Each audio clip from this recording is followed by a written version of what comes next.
welcome to Mommy Fly's Kitchen. How's everybody? Okay, I have decided to show you how to make Korean chicken bulgogi. So I'm gonna use, this is cut chicken breasts, 3 of them, large size. You cut it here, and you have other ingredients including the soy sauce and other thing I'll show you later. The first, that I'm gonna cook the rice, because in Korean cooking, this thing by itself is okay, but eating with rice is the best. So I washed about 3 cups of jasmine rice, which I bought at the store for $20 for 20 pounds. It's a lot of rice for a little amount of money. You rinse it a couple of times, and then you pour water. Sometimes you're wondering, how much do I put? Usually, you see the finger, you put it right here, and you put it right here. And if you water rice about here, see that? About here. See that? Or a little less, about 80% of this line, that's about right. So we're gonna cook this one, put a lid on. Then let's go ahead and, first I preheating this nice heavy frying pan for meat, okay? So first what you do is you're gonna pour this cut 3 pieces of slice of chicken breast, okay? All right, then this is green onion. Then what you're gonna put is that you're gonna put about a little pinch of salt and pepper. I may say about half teaspoon. Okay, put it right here. Not too much because you're gonna put soy sauce in it.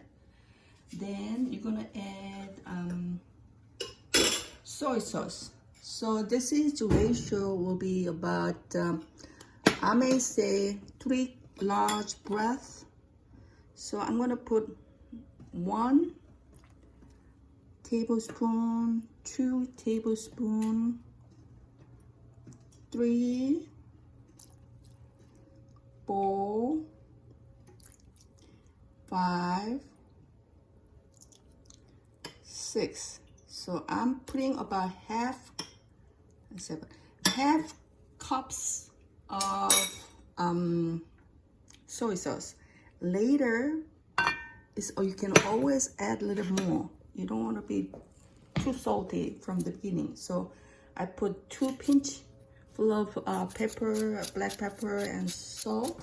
By the way, I went to the Asian market. I bought this in the Korean section. This is confined sea salt. As they say, it has a lot of mineral, and it's for cooking. So this was about $3. I know, $2.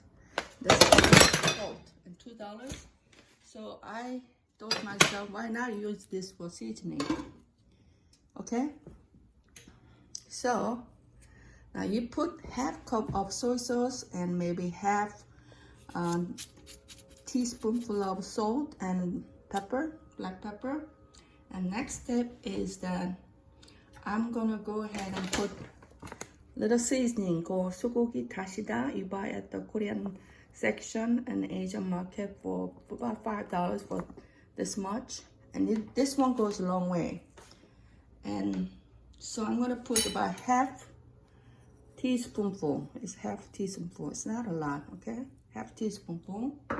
And next step is I'm gonna put some garlic. This is that I bought 1 teaspoonful of garlic topping garlic flake. Okay, if you happen to have that, you put that, or if you happen to have the fresh one, go ahead and put the fresh, like 1 teaspoonful of fresh garlic. And next step is I'm gonna put a little bit of fish sauce. This is about $2, maybe $3.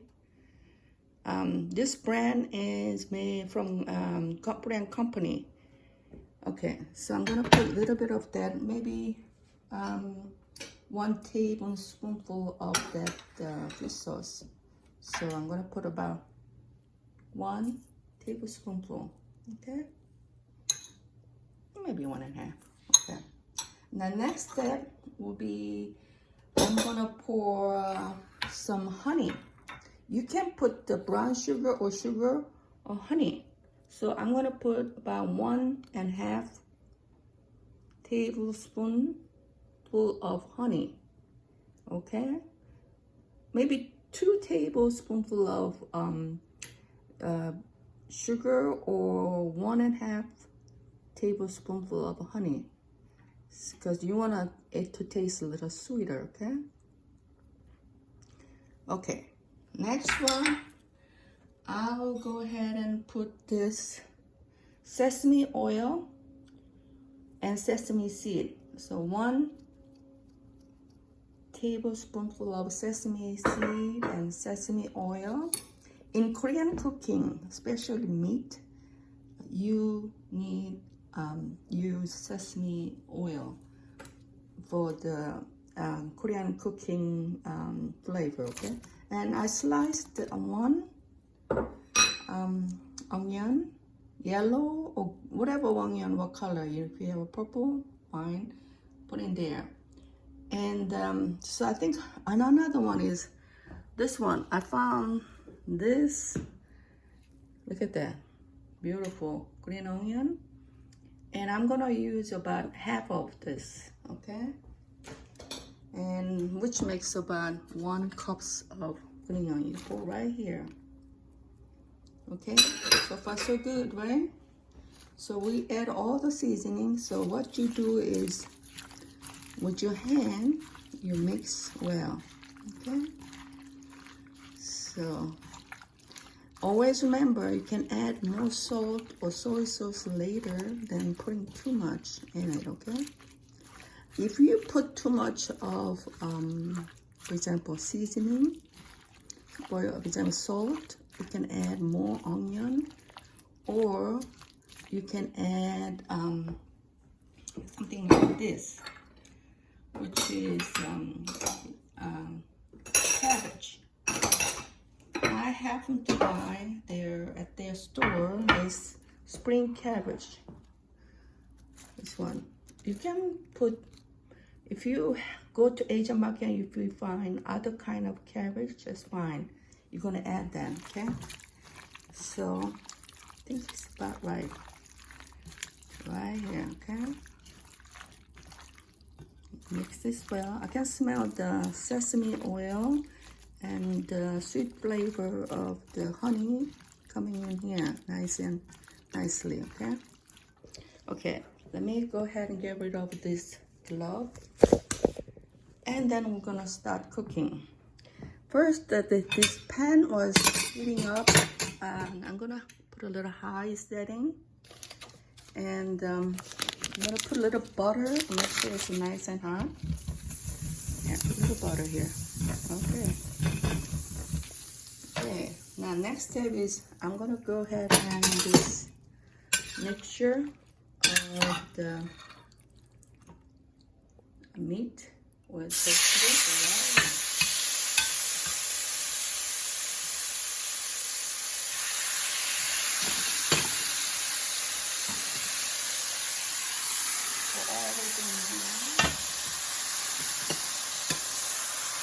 Start cooking.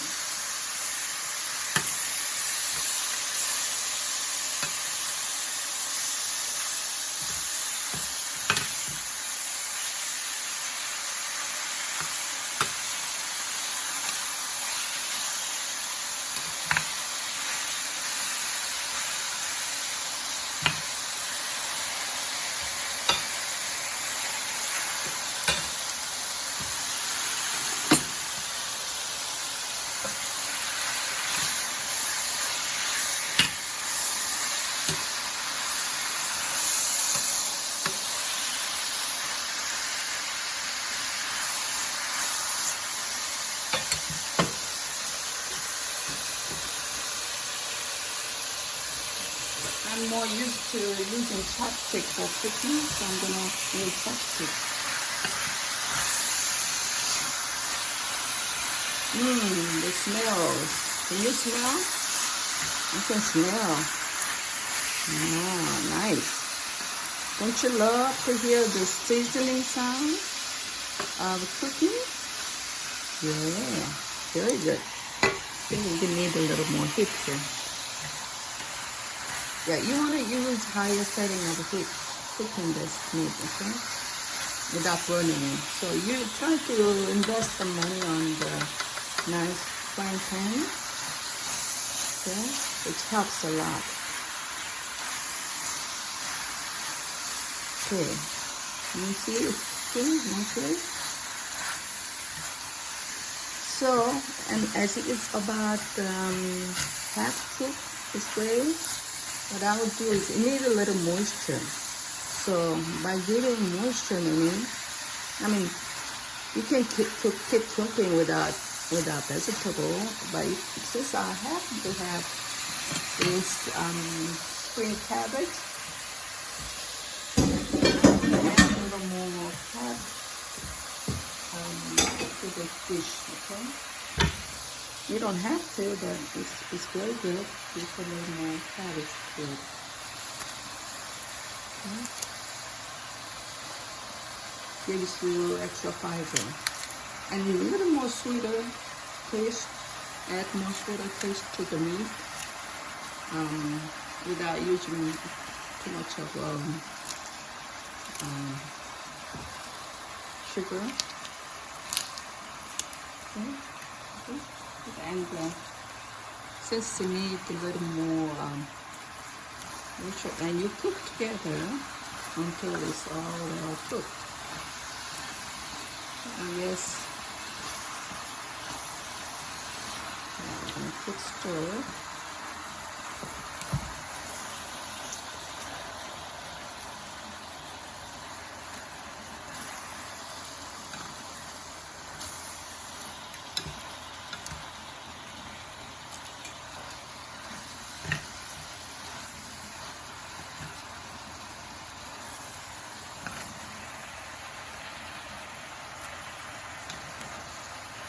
You can put broccoli in it if you like the broccoli, or if you like those big cabbage, or any kind of cabbage or broccoli. Go ahead and slice them and add it here, okay?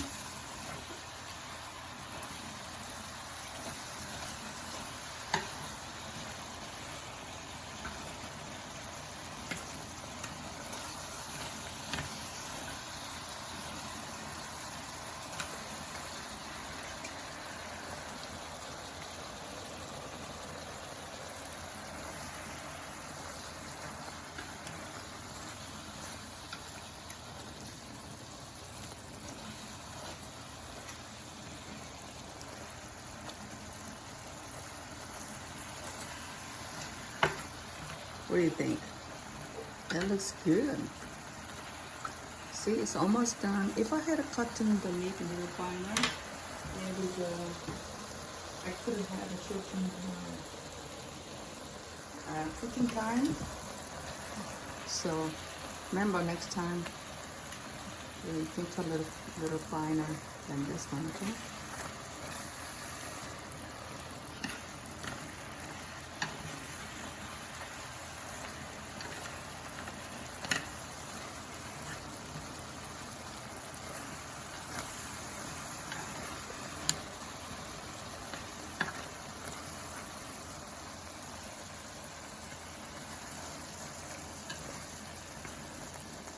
That looks good. Remember to cook chicken or pork meat thoroughly. You don't want to cook half, cook and eat and get sick. Okay? So make sure it's cooked nice and well. Okay?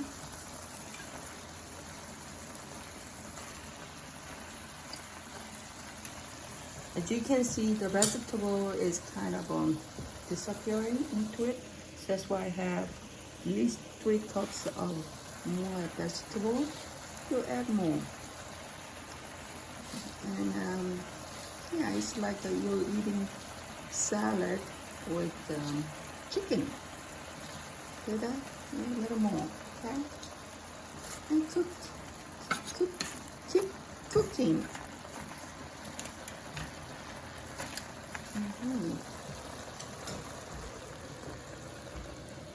Good.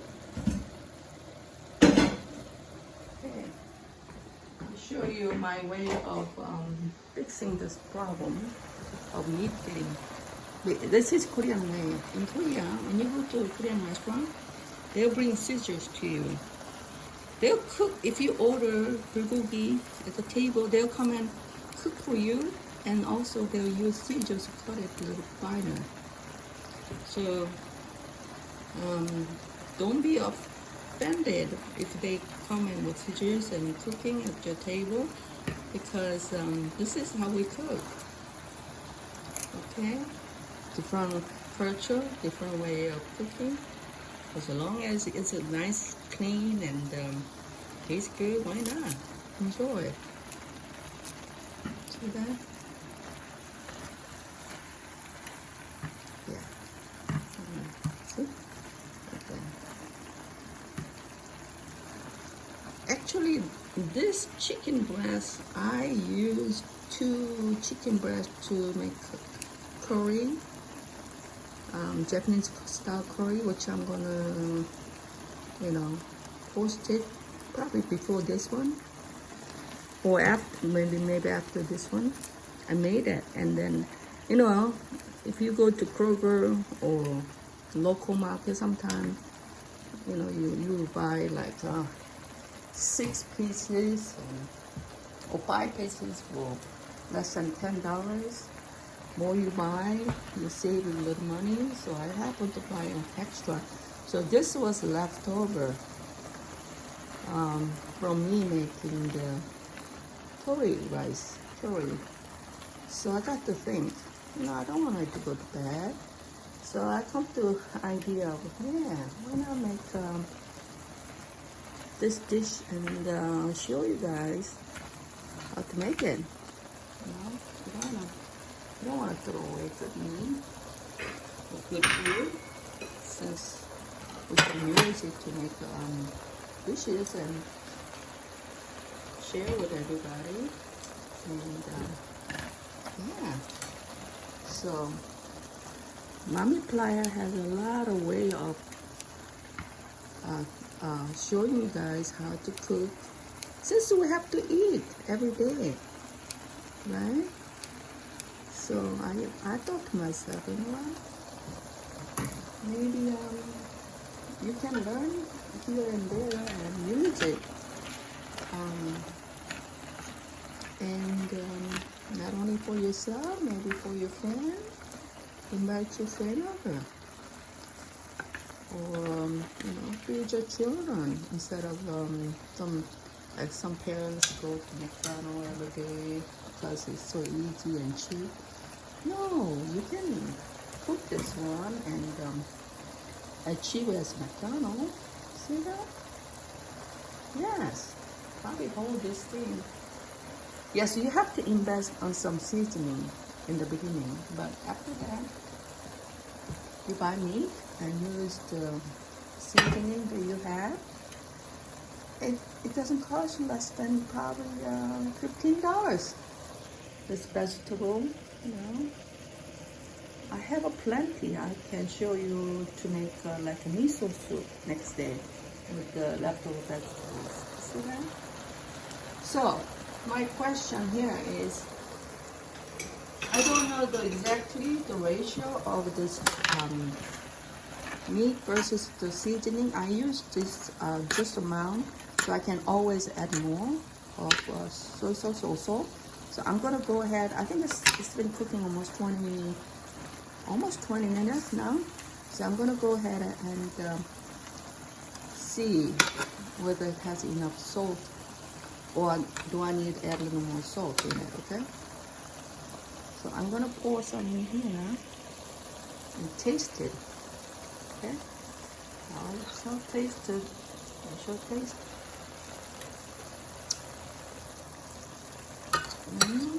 Not too bad. Not too bad. Not too bad. I think it's. You don't need to add no more anything. I'm gonna add a little vegetables. Yeah, the ratio was perfect to me, to my taste. So I'm gonna go ahead and add all this vegetable. Don't worry, I still have leftover for making miso soup tomorrow. Korean brown miso soup. But there you go. Bon appetit! Enjoy, everybody. This is how you make Korean chicken bulgogi. Bulgogi means meat which has been fired on the under the fire. Okay, cooked with the fire. Bul means fire. Gogi means meat. Okay, so chicken bulgogi meat. Gogi bulgogi is a cooked fire undercooked on the fire meat. All right, that looks good. That's perfect ratio I did, and I'm so glad it turned out good. And the rice is cooking, so enjoy with rice. Have a good day. See ya. Don't forget to push the subscribe button. Thank you.